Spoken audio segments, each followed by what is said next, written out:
Hi, friends. It's Leah Carey from the Good Girls Talk About Sex podcast, and we're back with another COVID Confidential behind closed doors.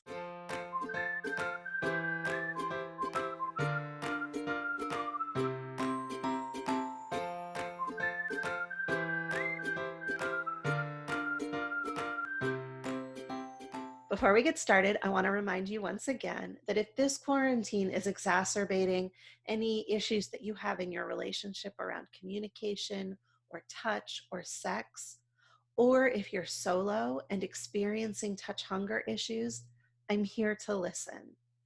You'll find information about my quarantine coaching package at the end of this video. Now, for something completely new and exciting. I'm so thrilled. Today, I am interviewing for the first time in any of my Good Girls Talk work, a cisgender man. This feels like a really important time to fold men into this work. So you're going to meet Mathew, who is sheltering in place with a friends with benefits, while at the same time beginning to date another woman outside of their apartment. So let's get started. I've been using dating apps for a little over a year now, and about 6 weeks ago, I matched with somebody through there, and she's been letting me stay at her place most of the week. So that's really good, and that's become with her. That's become like a friends with benefits thing. But as she said, it's basically like last ditch, like if neither of us have any options, and she's still pursuing other dating things. And we're still, trying to quarantine as much as possible. So there's lots of, phone sex, virtual sex, all that kind of thing. And as far as touch goes, that's a really good question because, to really satisfy it, either you're actually meeting with somebody, and I'm lucky that, like, I am rooming with this friends with benefits, and so, you could get touch that way, but there's another person that I've been talking to. We actually met in person last week and satisfied our touch that way for that one day. But and for me, like haven't been aware that touch deprivation or touch hunger was even a thing until a couple of years ago. So, and I went with my background. I went like basically since like you're a child and your parents are touching you and stuff. Since that point, I've sort of not been touched by anybody really. Yeah. So, but with what I've been pushing on in therapy and with dating and meeting people, there is sort of a thing that's like igniting now, and I'm recognizing that like I do feel touch hunger every so often now. So it's really good, I think, to be in touch with that. It sounds like you just recently started getting touch in a more regular way, and now we're all in quarantine, and that puts all of that sort of throws it up. It's like, well, I know how to do this, so yeah. Right. Yeah. So what is your sex drive like these days? Has it gone up, down, about the same? Yeah, in terms of quarantine affecting it, that doesn't seem to be a factor. The biggest factor is the fact that I started SSRIs last year, and that has like made my sex drive much lower. Like it's only a couple times a month now.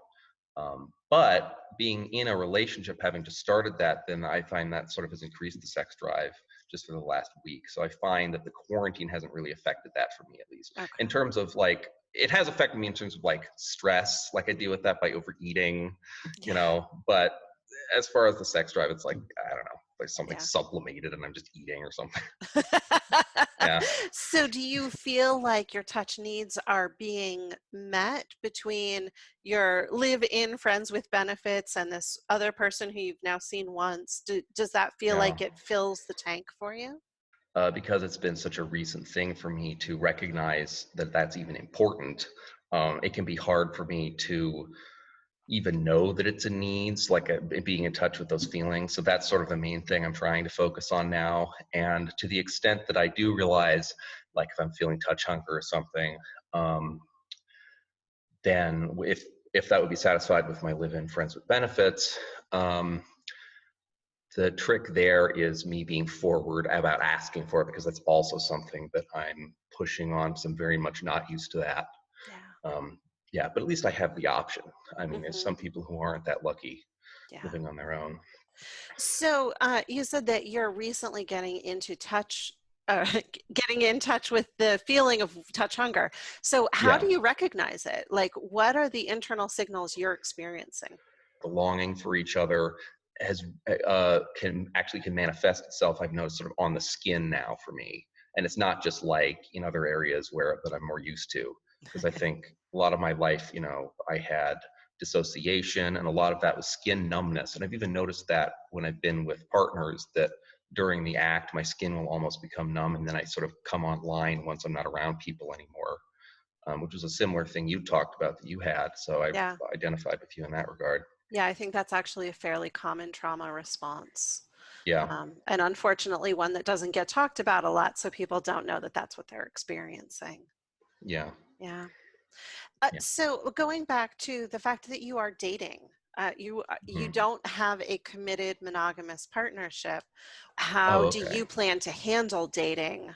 Oh, I see. Because if you're talking to people, you don't necessarily know what their risk exposure is and what their risk Oh, tolerance is, okay, right. all of that. Yeah. Oh, I see. Yeah. Well, that would be a topic of conversation definitely before I met anyone, in Hmm. addition to like the STI conversation. This just becomes a new component of that. Yeah. And I suppose that would just be the conversation would be like, if you haven't shown symptoms for like the last 2 weeks, and you're generally have been careful about things, um, it's like that's kind of all you can go off of.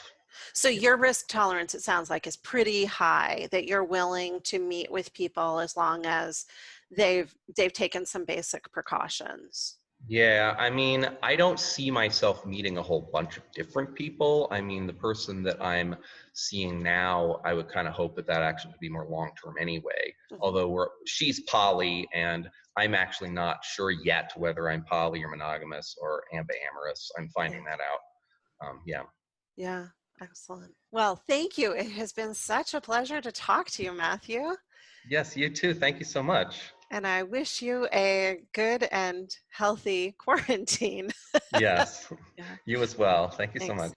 If this video has been helpful for you, hit the thumbs up, subscribe to the channel, and leave a comment about how you're handling the quarantine. And if you're struggling with this lockdown, I want you to know that I'm here to listen. Go to the link on the screen to get information about my quarantine coaching special. Stay safe and healthy, and I'll see you again soon.